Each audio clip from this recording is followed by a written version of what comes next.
Hello, I'm Elise Piku and I'm with Cain Live. Today we have the opportunity to speak with Dr. Bret Champion and Dr. Jenny McGown. Many students have questions regarding the concept of endorsements and pathways and what that means for our careers. Today, Dr. Champion and Dr. McGown are here to help us understand our role in the Promise to Purpose vision. So, for our viewers that are unfamiliar with Promise to Purpose, would you mind giving us a rundown on what that phrase means? Sure. So, Promise to Purpose is our shared vision in Klein ISD. What that means is that an organization is best able to accomplish something if everybody is focused on that one thing. And so we talk about all of our arrows kind of going in different directions. The idea of a shared vision is to get all of your arrows in alignment pointing toward one thing. And so over the course of the last couple of years, the community came up with this idea that the one thing we're about is that every student enters with a promise and exits with a purpose. And that's the sole reason of our existence. So whether we're doing Cain Live, or whether we're in a show, or whether we're filming, or whatever it is we're doing, we all need to be about that notion of every student entering with a promise and exiting with a purpose. Yep. What steps has Klein ISD taken to ensure the Promise to Purpose mantra has made a real impact on our community? And have you seen any results of those efforts? Yeah. So I think the first thing that helped the shared vision have an impact on all of the different groups that you just mentioned is that we actually created it together. So instead of it being something that was just like canned and then rolled out as like, this is going to be our new shared vision, it was actually created with input from every single campus and from every single department, from parents and community members. And that's how we landed on Promise to Purpose. So it's something that we all own and something that we created together. And then I think on top of that, as the vision goes deeper, people want to know, well, what does that actually mean to me as a student? What does it mean that I'm going to enter with a promise and exit with a purpose? And so for our students, we think about our profile of a learner, that our profile of a learner is the promise that we all make as a school district and even as a community, that these are the kinds of learners that we want to actually exit with their purpose when they graduate from Klein ISD. And so for a student looking through that guiding document, profile of a learner, that's one of the ways that we clarify what that vision actually looks like in practice. And then the same thing for all of our, what we call our P2P investors in our system. So all the adults in Klein ISD, we have a profile of a leader because all of us are leading in one way or another. And so we talk about what does Promise to Purpose look like for a leader? Well, it means being student focused and relationship driven and being a promise, someone who invests in the promise and purpose of other people. And then for our teachers, we have high quality teaching, and it talks about like what are the actual things that should be happening in classrooms, and what are the not only the leadership actions, but what are some of the philosophies and design thinking that should be taking place in a classroom to make Promise to Purpose a reality for a daily experience. So I think we've seen lots of success in a short period of time, just to having people own the vision, and then really we're in those kind of beginning stages of people thinking about what are the actions that are connected to it, but it's exciting to see the momentum. And one of the things that I would say is there have been some specific things that have rolled out in the district that are incredibly exciting. That are clearly tied to this notion of Promise to Purpose. And one of them would be Water Warriors, I would say. Yes. So this idea of an innovation challenge, one of the things that Dr. McGown talked about is this idea of design thinking. And what does it mean to create something and then get some feedback on it and then continue to move and morph and make it better. It's a cycle we all use all the time in whatever it is we're doing, whether as a student or whether as in my role. I mean, that is a constant iteration, something that continues to change. And so Water Warriors was an attempt to take that to scale. Like, what would it look like if we had an innovation challenge that the entire district from first grade all the way through 12th grade tried to create this idea of preventing homes from being flooded and then just turn students loose. I mean, I would say that is a remarkable, something like that doesn't just kind of happen. But it also shouldn't happen as quickly as it did here in Klein ISD. But people were just hungry for this idea. They're part of Promise to Purpose, and they're like, yes, we can make this happen. And I would say that's one area that I've seen that's been remarkable. So is Water Warriors like a program that students can join? So the Water Warriors was actually an innovation challenge with a day of design. And so it was our first innovation challenge district-wide. We're also really excited that next month we have our second innovation challenge, which is just for high school students. It's being led by students at Klein High. And they have put together this whole innovation challenge hackathon, which is like a big overnight event. And it's completely student-driven, student-led. We just met with a whole crew of students today. It was awesome. And then at the end of this year, we'll have our third innovation challenge that we'll launch. So Water Warriors was just basically where we gave students a real problem to solve, which of course we're sitting here in Klein Cain High School. Of course, y'all have Lem Elementary, now part of Klein Cain because of what happened with all the flooding with Harvey. And so the challenge was design a prototype barrier that would prevent a house from flooding. And then there was a huge day of design where people from all over the district came together to work with industry partners. So people from Google, engineers, architects, provided feedback on their prototypes. And then of course we had the big challenge at the end. But Water Warriors was just a learning experience that really exemplifies Promise to Purpose. Okay, so you were speaking about leadership and stuff earlier. So how does the profile of a leader or a learner tie into Promise to Purpose? And how could a student better exemplify these roles in their day-to-day life? Yeah, so I think the first thing is just for all of us, part of our strategic priority is cultivate talent, talks about self-reflection and feedback loop. So it doesn't matter whether you're an adult in Klein ISD or you're a student at Klein ISD, one of the things about being able to live your purpose and to exit with a purpose is to be really reflective about who you are as a learner and who you are as a leader. So really thinking about, when we think about our profile of a learner, for example, we talk about being a forever learner. So are you the kind of student that has an insatiable desire to improve? You know, no matter what you do, you always want to make it better. And then setting goals to help improve in these particular areas. Same things for our leaders. We ask them to take the profile of a leader and reflect on, am I somebody that is very results focused? You know, am I somebody that rigorously analyzes data to improve student performance? And is that something I'm good at, or is that something I need to get better at? And then setting a goal. So it's really about, one of our missional areas of focus is continuous improvement, that all of us are on this Promise to Purpose journey, and we're all, whether we're learners or leaders, we're all trying to get better and make sure that we're really living our purpose on a day-to-day basis. Yep. Okay. Promise to Purpose is focused on the student, but have you seen impact teachers' views on Klein ISD and Promise to Purpose and stuff? Yeah, I think that it's, while we say Promise to Purpose all the time, there's an important word that's at the front of that. Actually, there's an important phrase, which is every student. And that notion of every, this idea in one of our areas, missional areas of focus is around equity, knowing every student by name, strength, and need. And so that focus on every is very intentional. It doesn't say all, and it doesn't say most, and it doesn't say some.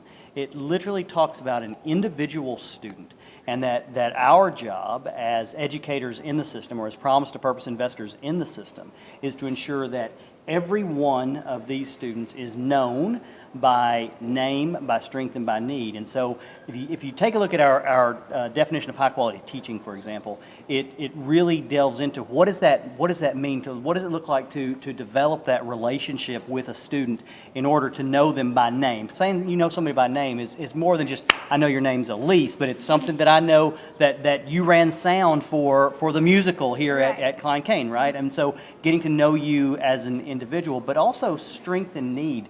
So when Dr. McGown talks about the profile of a learner and really taking a reflective look at where are my strengths and where are my needs, we're about that development of the whole human being, of that individual whole human being, and that idea of every. And so I think that what you see in classrooms is, and again, this is not because there's some magical thing that happened, but collectively we said this is our definition, and everyone was part of that you see that continue to develop. And so one of the things that you'll hear more about is this idea of personalized learning, and the idea of really looking at individual students' strengths and needs, and then finding ways to make sure that you're meeting both of those things within the context of the classroom. And I think that teachers have always wanted to invest in the promise and purpose of their students. I mean, we all have a shared vision now that helps us to articulate that. But when you think about your favorite teachers that you've had since you were in kindergarten,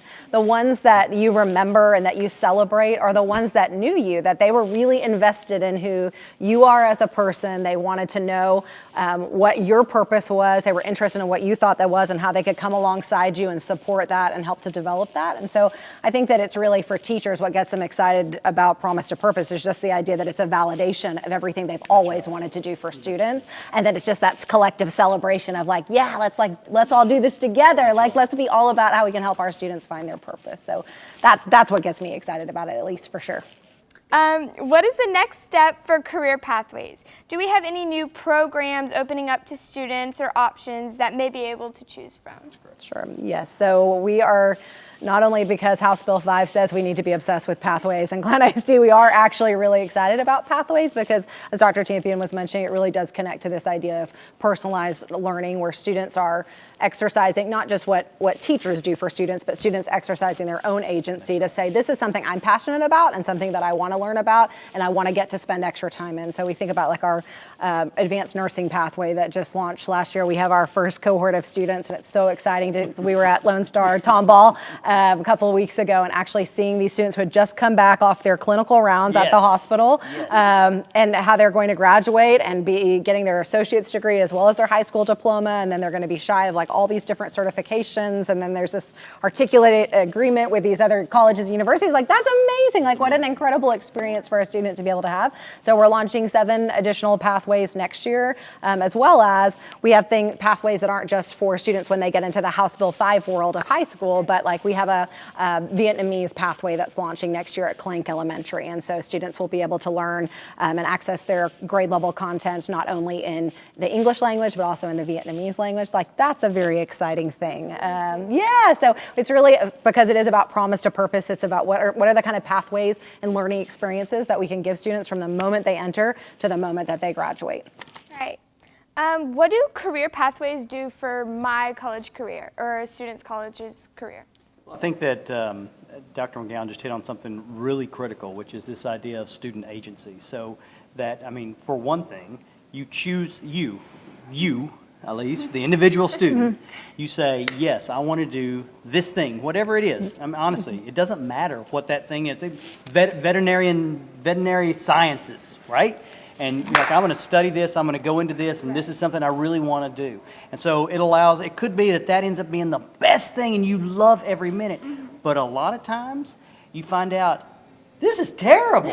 I don't want to do this. It's stinky and gross, and I don't want to deal with all this stuff, whatever this thing might be. So what a wonderful and joyful experience to be able to, at 16, 17, 18, figure out, hey, I don't want to go down this pathway, which means I need to find something else to do, right? So sometimes it does say, for sure, this is where I want to go. And sometimes it says, this is for sure where I don't want to go. And so it puts you in the driver's seat, right? Because that idea of every student, you, Elise, are going to need to make that decision and then figure out where you're going to go. Because at the end of the day, you're going to be the one in the driver's seat for the rest of your life, right? And so you being able to make those decisions and then select from that is really what we're after, is like, how do we make sure there are lots of options open for students? Right, so it's giving the student choices in their career options. Right. Yeah, exactly. And it's also important, I think that there's this notion that it's like, if I select this pathway, I'm selecting the rest of my life at age 15. And of course that's not true. One of the things we know is that students today will go through multiple jobs. The data is most likely that you'll go through multiple job changes throughout the course of your career. This is just the first one that you're going to be exploring. And there's so many things that are true whatever the career path you choose. These hackathon kids we just met with over at Klein High School. One of the pieces, that's hackathon. It's April 20-something. Check out the website, everybody. It's awesome. And, it is awesome. And one of the sessions that they're going to be leading is about public speaking. Because it doesn't matter what job you choose, you're going to need to be able to communicate well with an audience, either one-on-one or with a large group. And so you pick one particular pathway and you realize you don't like it, you're not locked in forever and ever, right? I mean, that makes sense? Yeah. So what is an endorsement and how is it beneficial to our students? Yes. So again, this is also part of the House Bill 5 extravaganza. I mean, the reality is the endorsements have to do with, did you take 4 years of math? Did you take 4 years of science? I mean, and did you do some additional things within the pathway that you've selected? I think what's less important is, I mean, yes, these structures are very important in terms of graduation requirements, so I don't want to minimize that. Very important. I want everyone to exit with a diploma and have a purpose. But also, I think what's most important is the learning experiences you have on the pathway. So to what Dr. Champion was saying, one of the reasons we've tried to deepen the pathway experience, like the advanced nursing pathway being an official STEM pathway, I mean, there's lots of different ways to go about that, but what's really unique to that pathway is the experiences that students are having on the journey, so that when you're actually spending time in a hospital, like observing some of the things that go on there, that's when you can figure out, okay, actually, I thought I was really into this whole industry, but I really am not. Or I love this, and you're not having to just live through some synthetic experience that you read about in a book or watched online, but you're actually having it. So our focus has really been clearly to make sure we provide lots of options that help students not only meet the requirements of House Bill 5 and help students graduate from high school, but really to enrich the experience that students are having on the journey. What advice would you give to high school students picking a college career? Great. I mean, I would say, what are you interested in? I mean, like Right. literally, what do you care about? Where do you, I mean, not like looking at a list of things necessarily, but like, what are things you've read about or something that just, you're like, I would love to learn more about that, and then just go for that. I mean, see what's out there and give it a shot. Yeah, I definitely think just pursue your passion, Right. and recognize that your passions are going to change. I mean, I think there's a lot of us who would say we thought we were going to be on one path in our life, and then now, like, here we are on a totally different path. Right. And so it's really, to me, less about, the way that the pathways are structured. It is very much around like business and industry or STEM or whatever. But really, when you think about the profile of a learner, that's about like who you are as a human being. And so those skills and talents that you develop, whether it is things like public speaking or the ability to collaborate well with others, I mean, those are things that it doesn't matter where your passion actually ends up taking you, but you're going to need to be equipped with those things. So I would encourage students to be less set on the destination and more mindful about the journey and the things they want to learn along the way. Right. How did you personally pick your college career? Oh, good. That's great. So for me, I went to college and got there and was an undeclared major for 2 years, and my junior year I had to pick something, and I thought about what were the courses that I enjoyed the most. It ended up being in English, and so I became an English literature major with a radio television minor, and then from that. As I graduated, I had the great joy of joining Teach for America, which then led to my education pathway, which I've been on now for quite some time. Yep. So when I went to school, I thought that I would go to law school. That was kind of my big game plan. I actually majored in molecular cell biology because I also really liked science and math, and I thought it would be fun to explore that. But then decided that I would actually switch and focus on languages. So I was also an English major and a Spanish major. And then I had an amazing opportunity to go overseas and teach in Tashkent, Uzbekistan. And that completely changed my life. And so instead of coming back to the States to go to law school, I actually came back and became a teacher at Klein High School. And so I have never left Klein ISD or education. So definitely, like as I was saying, sometimes you think you're going to be in one particular place in your life and you're pursuing a particular passion, and then you have this amazing life experience that completely shapes the trajectory of your life and lands you up in a much better place. So. Yeah, and that's so true. I mean, and for me, being in education is remarkable, because one of the things that I said very strongly as I graduated college was I will never go into education. That's just one thing I'll never do. And here I am. Yes, and, ditto. And so I mean, Ditto. and so that's why I'm saying this idea of like locking in and thinking that you're making a lifetime commitment forever and ever to something, or that I will never. I mean, in reality, it's so beautiful that we get this opportunity to have options and to figure out which one makes the most sense. And that we have options because we're so privileged to be in this country where public education is a right. And my students in Uzbekistan, many of them were in school for the very first time, and they were 14 and 15 years old. And so when we think about what a privilege it is to sometimes I think we take it for granted in America because public education is a right, thankfully. We all have the right to be educated, but a lot of places, they don't have that kind of opportunity. And so that's one of the reasons that having these pathways and having these different opportunities in our lives because of the education that we're given. That's why we're so passionate about being educators, getting to make this Promise to Purpose vision a reality for every student. Did you have anything like Promise to Purpose as students or as college people? Well, I went to Texas A&M for undergraduate, and of course, and they are very rich in tradition and definitely have this like shared idea of what the university experience is supposed to be like. So I'll say that was probably pretty close to just this, huge place where everybody kind of understands this is who we are and this is what we're about. And I think that's what we're creating together in Klein, is that in Klein ISD, this is who we are and this is what we're about. It's all about Promise to Purpose. So I would definitely say, I loved I'm very fortunate all the different places I went to school, but I definitely didn't have this kind of experience prior to college, rather. Yeah, and I would say that I had a couple. One was as I was working on my doctorate, there was this notion of what does a high-performance system look like, and so there's a lot of a high-performing system look like. And there was a lot of conversation around what that looked like, but that's kind of esoteric and out there. But for me, the most formative thing that happened was Teach for America, which was a 2-year journey.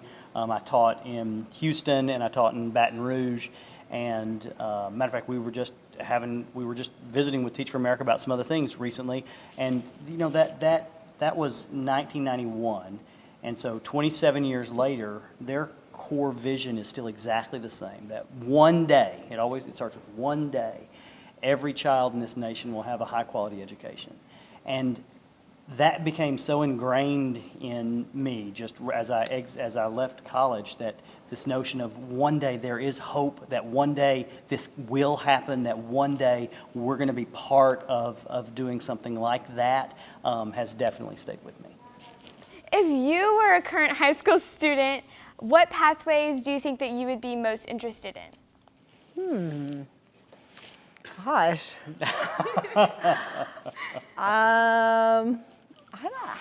It's really hard for me to say. If I was a current high school student, like if I was in Klein ISD today, I think I would feel privileged to be part of any of our programs at our high schools. We have everything from an international baccalaureate program to the other pathways that we discussed earlier. We have what's happening right now, like this cool experience, like you're leading these interviews and doing this whole broadcast. I think that there's so many great things happening in Klein ISD High School today. It would be really hard to choose. Yeah, I agree. It would be like narrowing it down would be the biggest challenge. I would very naturally am drawn to the fine arts pieces of it, and certainly this idea of theater and kind of doing something around that, but also like some way to be able to increase my communication skills and figuring out what that pathway would look like. I'd be interested in that piece of it as well. I will say that whenever we get the chance to visit with students, I don't care what their passion is. We met with FFA students not too long ago. That is an amazing pathway. And then I'm like, I know what I want to do. I want to do stuff around agriculture. That'd be so interesting. Then you meet with these hackathon guys. Yes, actually, I take it all back. Exactly. I'm like, I would want to know all about computer science. That was amazing. Exactly, because you get real fun. Well, that's what I mean, because there's so many opportunities. I think that would be what's so challenging. And because I think I'm someone who likes to learn about pretty much everything, that it would, what a privilege that you'd have so many options that it's hard to narrow them all down. And yet, there's still such a need, we know, in Klein ISD to increase the options, because when we talk about every student and every student being able to really find their purpose and to experience their purpose while they're here in Klein ISD, there's still so much more work to be done, which is why we're here. That's why it's exciting. And I had, that international baccalaureate piece is interesting too. I'm sorry, I'm very interested in this. Like, what would I choose? I know, I'm like, now I want to be a high school student at Klein ISD. That would be so fun. I had 2 boys go through the IB program, and I love this kind of, it's such a well-rounded thing. Yeah. And I loved that. And that would be something I would really want to explore as well. I would need like an 18-period day so I could do all the things that I wanted to do. Probably It would be fun. Yes, that's all a great idea. I want to be in athletics, fine arts, everything. It's so fun. High school. That's where I went. I went to high school. That's essentially I had 27 pathways because it was such a small place. You were involved in everything. That's fun. All right, the question of the day. Yes. What is your favorite animal? Oh, yes. Oh dear, it's so hard to only pick one animal. I think I would pick the zebra. I really like zebras. When I was principal of a campus, we were the zebras, and so I have quite the wardrobe, an extensive wardrobe of zebra attire, everything from heels to suits. So, yep, I think I'll say the zebras. My favorite animal is the mantis shrimp. Why? Check it out. I promise you, you'll be amazed at the mantis shrimp. Look it up. Okay, what does it do? Like, So, okay. Since you asked, Suspense is Elise, killing us. since you Please asked, tell here's us. what's amazing We about really this. need Mantis to shrimp know. is amazing on so many levels, and as you look it up, you will discover all of them. One of them is they're like this On rainbow color. Wikipedia. That's fine. That's good. Anyway. It's like a rainbow shrimp. You can also look up rainbow shrimp, same sort of thing. So it has all these colors. So like humans have a certain number of cones in our eyes where we can see a certain spectrum of colors, right? And like the rainbow's made up of 3 essential colors or something along those lines. Details of all those things are a little sketchy Also, right look now. it up on Wikipedia. Also, yes, do not take that to the bank, students. But we have a certain number of cones, and that's how we see color. That's true. And then other animals have different numbers of cones. The mantis shrimp has like twice the number of cones we do. So they see colors that we literally can't see. So that's remarkable. How do we know that? I don't know. They're also... I'm like, who talked to at that I'm not shrimp? done because Who this is talked to all. that This is all. shrimp? So And they it's amazing. confirmed that there were twice So the you number of think the colors. I colors don't is know cool. if this is true, kids. That's not cool This could enough. be wrong. Mantis Check shrimp your are sources. so fierce that it's difficult to keep them in an aquarium because their little pincher things are so fast. It's like a lightning shot whenever they go after something, and they go after it until it's dead. I mean, like they're Wow. ferocious, and so whenever you put them in an aquarium, they eat whatever else is in the aquarium. This is your favorite And- animal? Yes, it's amazing. like bigger predators? Whatever, it doesn't matter. Whatever. And so Sharks. It's hard to keep them. Mantis shrimp Whales. Seriously. See, y'all laugh. Look it up, people. I am going to look this up Right, it's an officially. I'm not sure I believe it's any an of amazing this. animal. And the other thing that's hard Fact about check. a mantis shrimp is to put them in an aquarium is like a face will come down and they see that as prey. So they go after the glass to get at that thing, whatever that big giant thing is. Oh, I'm serious. that Look it sounds up. scary. Mantis shrimp, friends and neighbors. Why is that your favorite animal? No, definitely not. I am not endorsing this as any kind of mascot. I want to be real clear. However, the reason it is my favorite animal is because it's remarkable. Because on the one hand, you think of it as, you see it as this, oh, look at the beautiful rainbow shrimp. On the other hand, it's this demon of destruction. And it's a shrimp. I mean, come on, that's hilarious. So why wouldn't it be? That makes a whole lot of sense to me. Why would it be my favorite? Right? Right, Elise? Yeah. Thank you, Elise. Absolutely on So my look side. it up. That's mantis shrimp. Google Wikipedia being like whatever. I actually right. feel like you should check a credible source Oh, because I'm sure that somebody might go on Wikipedia after Credible this source. interview and Cain write Live. a few things, Cain Live. everyone. Credible source. Cain Live. This is the credible source right here. Okay. So thank you, Dr. Champion, Dr. McGown, for clearing that up for us. I'm sure that helped all the students of Klein ISD. And thank you for joining us. I'll see you on Cain Live.